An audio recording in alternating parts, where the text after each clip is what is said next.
J Kisan ಖಾಸಗಿ ತರಕಾರಿ ಮಾರುಕಟ್ಟೆ ಅವರ ಅಧಿಕಾರಿಗಳ ಜೊತೆ ಪದಾಧಿಕಾರಿಗಳ ಜೊತೆ ಒಂದು ಸಭೆಯನ್ನು ನಡೆಸಿದ್ದೀನಿ. ನನ್ನ ಜೊತೆ ನಮ್ಮ ಬೆಳಗಾವಿ ಉತ್ತರ ಭಾಗದ ಶಾಸಕರು ಇದರಲ್ಲಿ ಭಾಗಿಯಾಗಿದ್ದಾರೆ. ನಮ್ಮ ಪೊಲೀಸ್ ಕಮಿಷನರ್ ಅವರು ಇದರಲ್ಲಿ ಭಾಗಿಯಾಗಿದ್ದಾರೆ. ಎಲ್ಲ ಜೆ ಕಿಸಾನ್ ಮಾರುಕಟ್ಟೆನಲ್ಲಿರುವಂಥ ಎಲ್ಲ ಪದಾಧಿಕಾರಿಗಳು ನಮ್ಮೆಲ್ಲರ ಜೊತೆ ಸರಿಸುಮಾರು 1.5-2 ತಾಸು ನಮ್ಮ ಜೊತೆ ಮಾತುಕತೆಯನ್ನು ನಡೆಸಿದ್ದಾರೆ. ನಾವು ಒಂದೇ ಬೇಡಿಕೆ ಇಟ್ಟಿದ್ದೀವಿ, ಏನಂದರೆ ಸರ್ಕಾರದಿಂದ ಆದೇಶ ಆದ ನಂತರ ಕಾನೂನಾತ್ಮಕವಾಗಿ ಆ ಆದೇಶದ ಪಾಲನೆ ಆಗಬೇಕಂತ ನಾವು ಅವರಿಗೆ ತಿಳಿಸಿದ ತಕ್ಷಣ ಯಾವುದೇ ಬೇರೆ ಯೋಚನೆ ಮಾಡದೆ ತಾವು ಹೆಂಗೆ ಹೇಳ್ತಿರೋ ಹಂಗೆ ನಾವು ಮಾಡ್ತೀವಂತ ಹೇಳಿ ಅವರು ನಮಗೆ ಒಪ್ಪಿಗೆಯನ್ನು ಕೊಟ್ಟಿದ್ದಾರೆ. ಅವ್ರು ಏನು ಹೇಳ್ತಾರೆ ಅಂದರೆ, ಈ ಒರಿಜಿನಲ್ ರಿಪೋರ್ಟ್ ಏನು ಸಬ್ಮಿಟ್ ಆಗಿದೆ ಅದರಲ್ಲಿ ಸುಮಾರು ನ್ಯೂನತೆಗಳು ಇದ್ದಾವೆ. ಈ ನ್ಯೂನತೆಗಳ ಪರಿಶೀಲನೆ ಆಗಬೇಕು. ನಮಗೆ ಯಾವ ರೀತಿಯ ಕಾನೂನು ನಮ್ಮ ಮೇಲೆ ಲಾಗೂ ಆಗುತ್ತೆ ಅದೇ ರೀತಿಯ ಕಾನೂನು APMC ಮಾರುಕಟ್ಟೆ ಮೇಲೇನೂ ಲಾಗೂ ಆಗಬೇಕು. ಹಾಗೂ ಬೇರೆ ಎಲ್ಲಿ ಲೈಸೆನ್ಸ್ ಇಲ್ಲದ ಪ್ರೈವೇಟ್ ಮಾರುಕಟ್ಟೆಗಳು ನಡೀತಾ ಇದ್ದಾವೆ ಅದರ ಮೇಲೇನೂ ಅದೇ ರೀತಿಯ ಕಾನೂನು ಲಾಗೂ ಆಗಬೇಕಂತ ಹೇಳಿ ಅವರು ನಮಗೆ ಹೇಳಿದ್ದಾರೆ. ನಾವು ಕೇಳ್ಕೊಂಡಿದ್ದೀವಿ, ಆ ಮಾತಿಗೆ ನಾವು ಒಪ್ಪಿಗೆಯನ್ನು ಕೊಡ್ತಾ ಇದ್ದೀವಿ. ರೈತರಿಗೆ ಯಾವುದೇ ತೊಂದರೆ ಆಗದಂತೆ APMCನಲ್ಲಿ ಎಲ್ಲ ವ್ಯವಸ್ಥೆಗಳನ್ನು ನಾವು ಮಾಡ್ಕೋಬೇಕು ಅಂತ ಹೇಳಿ ನಾವು APMC ಅವರ ಸೆಕ್ರೆಟರಿ ಅವರಿಗೆ ಹೇಳಿದ್ದೀವಿ. ಅವ್ರು ಮಾಡ್ಕೊಳ್ತಾರೆ, ರೈತರಿಗೆ ತೊಂದರೆ ಆಗಲ್ಲ. ಹಾಗೂ ನಮ್ಮ ಜೆ ಕಿಸಾನ್ ಮಾರ್ಕೆಟ್ನಲ್ಲಿರುವಂಥ ಪದಾಧಿಕಾರಿಗಳ ಮುಖಾಂತರ ಯಾರ್ಯಾರು ರೈತರು ಇಲ್ಲಿ ಬಂದು ಅವರು ವ್ಯವಹಾರ ಮಾಡ್ತಾ ಇದ್ದಾರೆ ಅವರೇ ಸ್ವಯಂ ಪ್ರೇರಿತರಾಗಿ ನಮ್ಮ ಮಾರುಕಟ್ಟೆ ಪದಾಧಿಕಾರಿಗಳು ಅವರಿಗೆ ಫೋನ್ ಮಾಡಿ ನಮ್ಮ ಮಾರುಕಟ್ಟೆ ಈಗ ಬಂದ್ ಆಗ್ತಾ ಇದೆ, ಸದ್ಯಕ್ಕೆ ಇಲ್ಲಿ ನಾವು ವ್ಯಾಪಾರ ಮಾಡಲಿಕ್ಕೆ ಆಗಲ್ಲ ಅಂತ ಹೇಳಿ ಇಲ್ಲಿ ಬರೋ ಮುಂಚೆ ಅವರು ಅವರ ರೈತರಿಗೆ ಅವರು ಹೇಳಿದ್ದಾರೆ. ನಾನು ಇವತ್ತು ಬೆಳಿಗ್ಗೆ ಹೇಳಿದ್ದೀನಿ, ನಿಮ್ಮೆಲ್ಲರಿಗೆ ಹೇಳಿದ್ದೀನಿ, ಮಾಧ್ಯಮದ ಮಿತ್ರರಿಗೆ. ನಾನು ಅವರಿಗೆ ಕೇಳ್ತೀನಿ, ಅವ್ರು ನನ್ನ ಮಾತು ಒಪ್ತಾರೆ, ನನಗೆ ನಂಬಿಕೆ ಇದೆ ಅಂತ ಹೇಳಿ. ಆ ನಂಬಿಕೆಯನ್ನು ಜೆ ಕಿಸಾನ್ ಮಾರ್ಕೆಟ್ ಎಲ್ಲ ಪದಾಧಿಕಾರಿಗಳು ಉಳಿಸ್ಕೊಂಡಿದ್ದಾರೆ. ಈಗ ನಾನು ಹೇಳ್ತೀನಿ, ಸದ್ಯಕ್ಕೆ ಸರ್ಕಾರದ ಆದೇಶದಂತೆ ಅವರು ವ್ಯಾಪಾರ ಅಲ್ಲಿ ನಡೆಸಲ್ಲ ಅಂತ ಹೇಳಿ ಅವರು ನಮಗೆ ಹೇಳಿಬಿಟ್ಟಿದ್ದಾರೆ. ಸೊ ನಾಳೆ ಬೆಳಿಗ್ಗೆಯಿಂದ ಅಲ್ಲಿ ವ್ಯಾಪಾರ ಆಗಲ್ಲ. ಜೊತೆನಲ್ಲಿ ಅವರು ನಮಗೆ ಇದನ್ನು ಹೇಳಿದ್ದಾರೆ, ಅವರು ಹೈಕೋರ್ಟ್ಗೆ ಹೋಗ್ತಾ ಇದ್ದಾರೆ, ಇದರ ಮೇಲೆ ಸ್ಟೇಗೋಸ್ಕರ ಅವರು ಪ್ರಯತ್ನ ಮಾಡ್ತಾ ಇದ್ದಾರೆ. ಅದು ನಾಡಿದ್ದು ಒಳಗಡೆ ಅವರು ಹೋಗಿ ಫೈಲ್ ಮಾಡ್ಕೊಳ್ತಾರೆ ಅಂತ ಅವರು ನಮಗೆ ತಿಳಿಸಿದ್ದಾರೆ. ಆ ಮಾಹಿತಿ ನಮಗೆ ಕೊಟ್ಟಿದ್ದಾರೆ, ಆ ಮಾಹಿತಿಯನ್ನು ನಾವು ಕೇಳ್ಕೊಂಡಿದ್ದೀವಿ. ಜೊತೆನಲ್ಲಿ ಇನ್ನೊಂದು ವಿಚಾರ ಅವರು ಏನು ವ್ಯಕ್ತಪಡಿಸಿದ್ದಾರೆ ಅಂದರೆ, ಈ ಖಾಸಗಿ ಮಾರ್ಕೆಟ್ ಏನಿದೆ ಇದನ್ನು ನೀವು APMC ಅಡಿಯಲ್ಲೇ ನೀವು ಒಂದು ಉಪ ಮಾರ್ಕೆಟ್ ಮಾಡ್ಕೊಳ್ತೀರಂದ್ರೆ ನಮ್ಗೆ ಏನು ತಕರಾರಿಲ್ಲ ಅಂತ ಅವ್ರು ಹೇಳಿದ್ದಾರೆ. ಆ ನಮ್ಮ ಕಾನೂನಲ್ಲಿ ಅದಕ್ಕೂ ಅವಕಾಶ ಇದೆ. ಅದು ನಾವು ನಾಳೆ ಅವ್ರ ಜೊತೆ ಕೂತ್ಕೊಂಡು ಆ ಮೀಟಿಂಗ್ನಲ್ಲಿ ಏನೇನು ಕಾನೂನಲ್ಲಿ ಯಾವ ವಿಚಾರಗಳಿದ್ದಾವೆ ಅದರ ಬಗ್ಗೆ ನಾವು ಅವ್ರ ಜೊತೆ ಚರ್ಚೆ ಮಾಡಿಕೊಂಡು ನಾವು ಅವ್ರಿಗೂ ಒಂದು ಸಲಹೆ ಕೊಡ್ತೀವಿ. ಅದರ ಪ್ರಕಾರ ಒಂದು ಫೈಲ್ ಬಿಲ್ಡ್ ಮಾಡಲಿಕ್ಕೆ ಆಗುತ್ತೆ ಅಂದರೆ ಅವ್ರಿಗೋಸ್ಕರ ಫೈಲು ಬಿಲ್ಡ್ ಮಾಡಿ ಕೊಡ್ತೀವಿ. ನಾವು ಜಿಲ್ಲಾಡಳಿತದಿಂದ ಇರ್ಬೋದು, ಎಲ್ಲ ಸರ್ಕಾರದ ಎಲ್ಲ ನಮ್ಮ MLA ಸಾಹೇಬರು ಎಲ್ಲರೂ ಇಲ್ಲಿದ್ದಾರೆ. ನಾವೆಲ್ಲರೂ ರೈತರ ಪರವಾಗಿದ್ದೀವಿ. ಸರ್ಕಾರದ ಆದೇಶದ ಪ್ರಕಾರ ಸಭೆ ಸಕ್ಸಸ್ ಆಗಿದೆ. ನನ್ನ ಪ್ರಕಾರ ನನ್ನ ಮಾತಿಗೆ ಮತ್ತೆ ನಮ್ಮೆಲ್ಲರ ಮಾತಿಗೆ ಬೆಲೆ ಕೊಟ್ಟು ಜೈ ಕಿಸಾನ್ ಪದಾಧಿಕಾರಿಗಳು ಈಗ ವ್ಯಾಪಾರ ಮಾಡಲ್ಲ ಅಂತ ಹೇಳಿ ಅವರು ನಮಗೆ ಹೇಳಿದ್ದಾರೆ. ಈ ಸಭೆಗೆ ಯಶಸ್ಸು ಸಿಕ್ಕಿದೆ. ಧನ್ಯವಾದಗಳು. APMCನಲ್ಲಿ ಸರಿಸುಮಾರು 250 ಮಳಿಗೆಗಳಿದ್ದಾವೆ.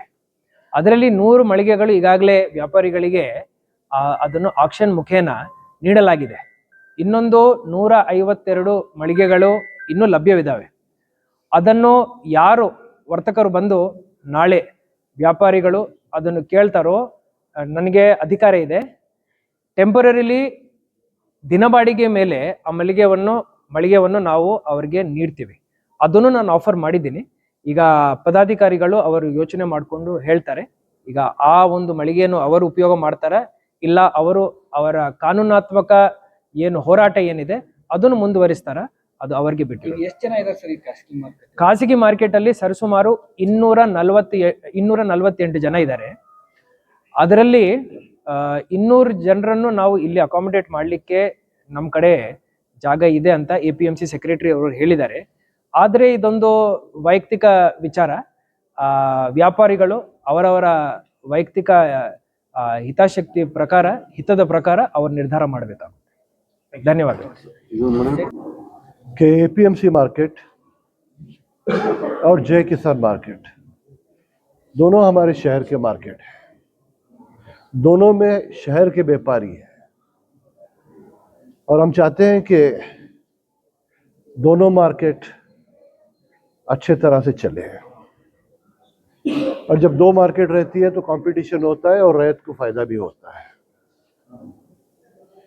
साथ ही साथ कुछ लकोना की वजह से, कुछ गलतियां की छोटी मोटी गलतियों की वजह से जय किसान मार्केट के ऊपर एक सरकारी ऑर्डर आया है। उस ऑर्डर को पालन करते हुए हमारे जय किसान मार्केट के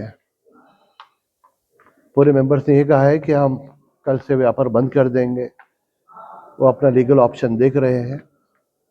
सरकार ने भी ऑप्शन उनको APMC का दिया है, जहाँ दुकान खाली है DC साहब ने भी बोला है कि 10 रोज तो मैं ऐसे ही दे देता हूँ, किराया जो भी नॉमिनल है करके। हमारी एक ही फिक्र है कि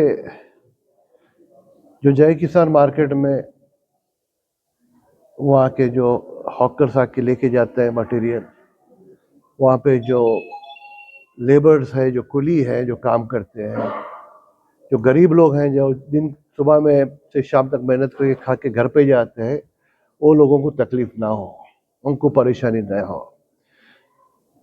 जय किसान मार्केट एक लीगलाइज्ड मार्केट है जो APMC ने लाइसेंस दिया है सब। ये कुछ इलीगल मार्केट नहीं है जैसे सुना जा रहा है, समझा जा रहा है।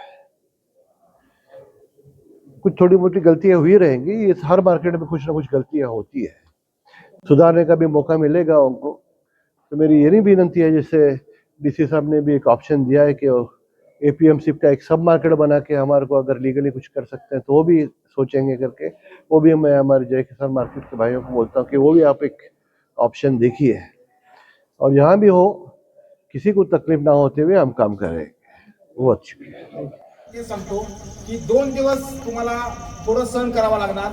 सर्वांनी आपापले व्यवहार बंद करायचे. सर्वांना आज सांगितलेलं आहे उद्यापासून आमचं मार्केट बंद आहे आणि तुमच्या शेतकऱ्यांना कुठं त्यांना जमते तिथं माल घेऊन जाऊ देत. तुम्ही शेतकऱ्यांचा माल 2 दिवस मागू नका. आम्ही सगळ्या पद्धतीनं सगळे पर्याय चालू आहेत. आज आम्ही DC समोर एक प्रस्ताव ठेवलेला आहे की आमचं APMC आमचं जे मार्केट आहे सब APMC म्हणून तुम्ही घ्या आणि तुमच्या अंडरमध्ये आम्ही काम करतो, हे सुद्धा प्रस्ताव DC समोर ठेवलेला आहे. आणि या प्रस्तावासाठी उद्या आमची DC साहेबांच्याबरोबर आणि MLA साहेबांच्याबरोबर मीटिंग आहे. आणि या मीटिंगमध्ये मी अगदी तुम्हाला खुशीनं सांगतो की ही बाजू जय किसानच्या बाजूने होणार आणि जय किसानच्या मार्केटला कुठल्याही जय किसानच्या मार्केटला कुठल्याही बाजूने धक्का नाही आहे. तुम्ही घाबरून जाऊ नका आणि कुणाच्याही याला बळी पडू नका. आमचं मार्केट 25,000 5,000 रुपये तुम्ही गोळा करून हे मार्केट बांधलेलं आहे. या मार्केटला कुठं धक्का बसणार नाही आहे. MLA साहेब, DC साहेब, बाकी सगळे अधिकारी आमच्या बाजूने आहेत. त्यांना पूर्ण कल्पना आहे, पूर्ण फाईल आमची बघितलेली आहे. त्यामुळं उद्या सकाळी 10 वाजता उद्या परत मिटिंग होईल. जे शेतकरी बंधू येणार आहेत जय किसान उद्या जय किसान मध्ये 10 वाजता TG कॉम्प्लेक्समध्ये ही मीटिंग राहील. त्याचं काही आमचे शेतकरी बंधू सुद्धा येणार आहेत. आता DC साहेबांना पण मी सांगितलेलं आहे की उद्या आमचे शेतकरी उद्या निवेदन द्यायला तुम्हाला येणार आहेत, तर त्यांनी पण या म्हणते. आणि उद्या संध्याकाळची मीटिंग खरोखरच आमच्यासाठी जय किसानसाठी यशस्वी होणार आहे एवढं सांगून मी सर्वांचे आभारी आहे.